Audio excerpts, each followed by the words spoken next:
Welcome students. Last time हमने good agriculture practices start की थी। उनमें जो है बेसिक डेफिनेशन है जीएपी की, इसके कुछ बेनिफिट्स, और नेक्स्ट हमने कुछ जो है वो जीएपी फोस्टर्स देखे थे कि फोर सेक्शन को ये कवर करती है। और कुछ उसके यूजेस देखे थे कि विदाउट जीएपी और जीएपी के साथ जो है हमारा फूड जो है किस तरह बेस्ट परफॉर्म कर सकता है। How should good agriculture practices be implemented, हम किस तरह इसको इम्प्लीमेंट करते हैं, इसके कुछ हमने मेथड देखे थे। स्टार्टिंग लेवल में आपका वर्कर आ जाता है, और वर्कर के लिए कुछ जो आपके पास सर्विसेज फील्ड में मौजूद होनी चाहिए, तो वो हमने स्टडी की थी। और क्रॉप्स के बारे में स्टडी किया था, किस तरह हम क्रॉप्स की मैनेजमेंट कर सकते हैं थ्रू जीएपी। जी, और साइल्स के बारे में हमने रीड किया था कि साइल किस तरह हमने अपनी इरिगेशन के लिए और एग्रीकल्चर कल्टीवेशन के लिए प्रिपेयर करना है। जी, आज जो है हमारे पास टॉपिक है how can crops be handle, crops को किस तरह हैंडल किया जाए in the field. Select seeds that can be adapt to the soil of the field. Soil के मुताबिक जो है आपने कल्टीवेशन करनी है, सीड सेलेक्ट करना है कि वो आइदर उसमें ग्रो कर सकता है या नहीं। Select improved seed and resistant to the most frequent disease according to the recommendation of the technician।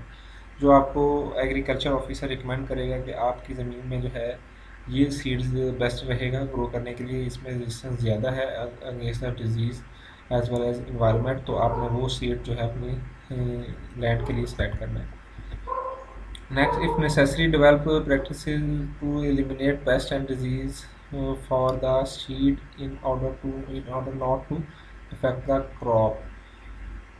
इसके अलावा कुछ प्रैक्टिसेस और जो एलिमिनेशन के प्रोसेस हैं पेस्ट और डिजीज़ के, उसको जो है आपने सीड्स को रेजिस्टेंट बनाना है। उसके लिए आपके पास डिफरेंट फर्टिलाइजर्स यूज़ किए जाते हैं, केमिकल प्रोसेस यूज़ किए जाते हैं। Select and adequate sowing date avoiding droughts pest and disease.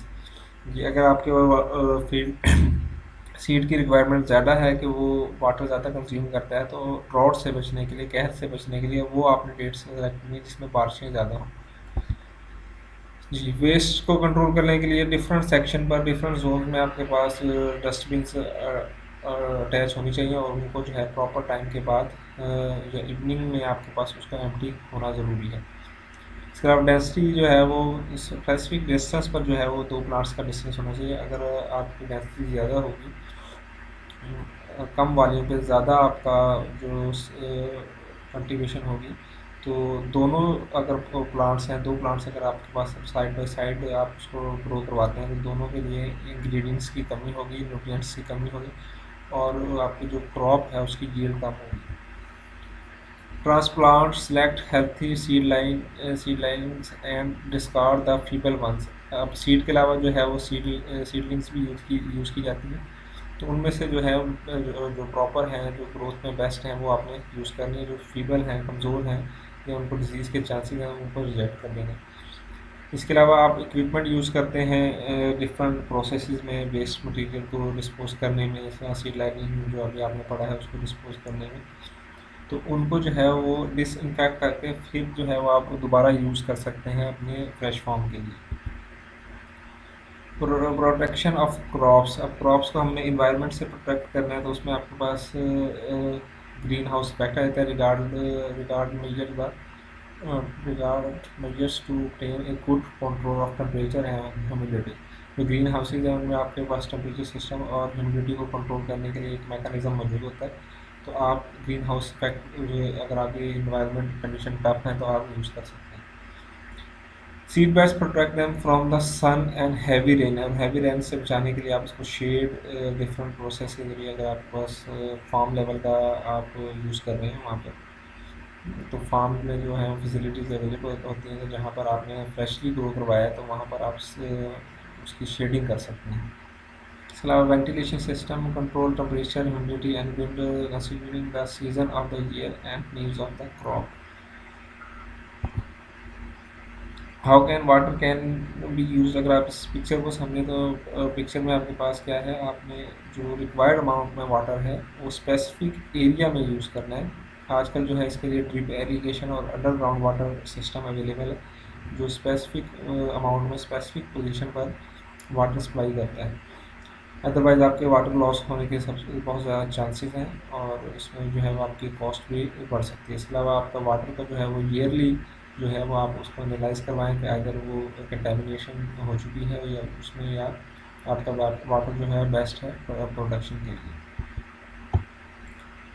Ji, avoid entry of animals to the water sources of the field. जी, वाटर को कंटेमिनेशन से बचाने के लिए एनिमल जो हैं उनको वाटर के सोर्सेज से अवेयर रखना है।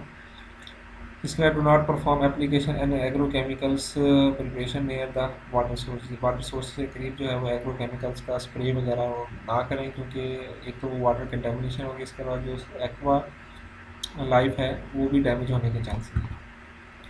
How must agro chemicals be use, what agro chemical should I use. जी, आपके पास जो एग्रो केमिकल्स है अकॉर्डिंग टू योर बेस्ट, या आपके पास इंसेक्ट जो आपके फील्ड्स को अफेक्ट कर रहे हैं वो यूज़ करें।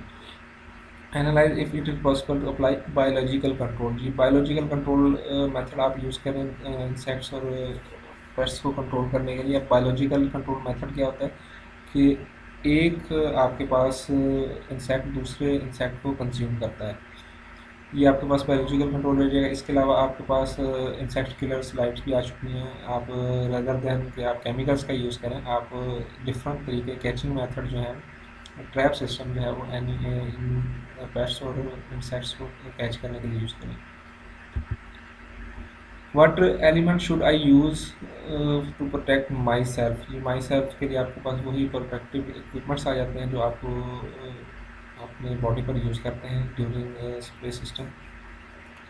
Children and pregnant women and old age people must not be near the area where the agrochemicals are applied। जहाँ पर आपकी आप स्टोर है या जो यहाँ पर आप अप्लाई करते हैं वहाँ से आप चिल्ड्रन, प्रेगनेंट वुमेन और ओल्ड एज लोगों को दूर रखें। Once the application is over the worker should have personal hygiene को फॉलो करें जिसने अप्लाई किया है फील्ड में agrochemicals. Animals in the field work animals. जी, इसमें आपके पास एनिमल्स दो टाइप्स के एनिमल्स आ जाते हैं। एक जो है वो आपका वर्किंग एनिमल है और दूसरा जो है वो आपका फील्ड में काम करने वाला एनिमल्स आ जाता है। और एक और आपका फर्दर कैटेगरी रहती है जिसमें जो है वो आप लाइफ स्टॉक की प्रोडक्शन करते हैं, मिल्क और मीट की प्रोडक्शन करते हैं। तो इन दोनों एनिमल्स का सेपरेट होना ज़रूरी है। उनका जो है थ्रू वेटनरी ऑफिसर के थ्रू जो है चेकअप होना भी ज़रूरी है। Which is the best way of harvesting? This stage is very important because food stuff may be contaminated। जी, हार्वेस्टिंग की जो स्टेज है वो आपके लिए बहुत इंपॉर्टेंट है, क्योंकि अगर आपने एक थ्रू आउट द प्रोसेस जो है जीएपी को फॉलो किया और हार्वेस्टिंग के दौरान जीएपी अगर फॉलो नहीं की तो ये आपकी थ्रू आउट द मेहनत जो है आपकी वर्क जो है उसको अफेक्ट कर सकता है।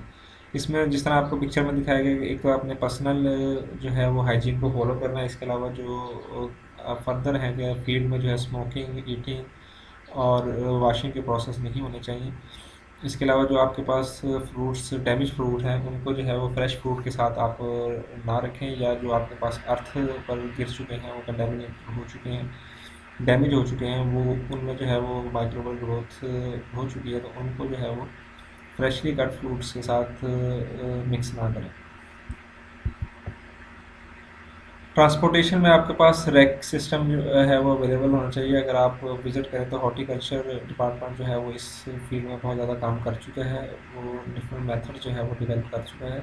इनमें रैक सिस्टम जो है वो फ्रूट्स एंड वेजिटेबल के लिए यूज़ किया जाता है। अब जो अवॉइड करने की चीज़ें हैं उनमें जो है आपके पास कि आप एनिमल्स और डिफरेंट थिंग्स को एक ट्रांसपोर्ट सिस्टम में ट्रांसफ़र ना करें। To not transfer together with the animals, fertiliser और एग्रो केमिकल्स। इसके अलावा आजकल जो है वो मॉडर्न टेक्निक्स आ चुकी हैं जिसमें जो है वो आपके पास टेम्परेचर और ह्यूमिडिटी कंट्रोल का सिस्टम भी, और as well as sun rays, dust और रेन से जो है उसकी प्रोटेक्शन वाले व्हीकल्स अवेलेबल हो चुके हैं। तो कोशिश करें कि अगर आपके पास बजट अवेलेबल है तो आप इस तरह की जो ट्रांसपोर्टेशन है वो गुड एग्रीकल्चर प्रैक्टिसेस में यूज़ करें। How does the buyer know that my product was processed with GAP? जी, आप जो है GAP अगर आपने एक फॉर्म में इम्प्लीमेंट की है तो आपने उसको कस्टमर तक भी पहुँचाना है थ्रू गाइडलाइंस। अब आपके पास गाइडलाइन जो है वो पैकिंग की सूरत में हो सकती है, recognise at the packing that will differentiate, कि आप पैकिंग के थ्रू जो है वो कस्टमर को गाइड करें कि मेरी जो फील्ड है या मेरी जो प्रोडक्ट है वहाँ पर जो है वो GAP की इम्प्लीमेंटेशन की जाती है। इसके अलावा अगर आपके पास एक कमोडिटी प्रोड्यूस हुई है जो GAP लेवल पर है तो आप उसको एक्सपोर्ट भी कर सकते हैं in other markets. The consumer may recognize your products at the store or supermarket, and by means of a label may be informed how it was produced. इसके अलावा प्रोडक्शन के मेथड जो है वो आप लेबल पर फराहम कर सकते हैं ताकि कस्टमर जो है वो नेक्स्ट टाइम आपकी ही प्रोडक्ट परचेज करें मार्केट्स में। लास्ट वन है आपके पास कि good agriculture practice are the responsibility of everyone, कि ये सिर्फ फार्मर की जिम्मेदारी नहीं है कि वो GAP को फॉलो करे। एक कस्टमर से लेके एक government officer as well as जो वेटरनरी ऑफिसर्स हैं और डिफरेंट सेक्टर जो इसके साथ अटैच हैं फार्मर के साथ, उन सब की जिम्मेदारी है कि GAP को फॉलो करें और इसको इम्प्लीमेंट करें throughout the food chain. जी थैंक यू, ये आपका लेक्चर था। Thank you for watching this video.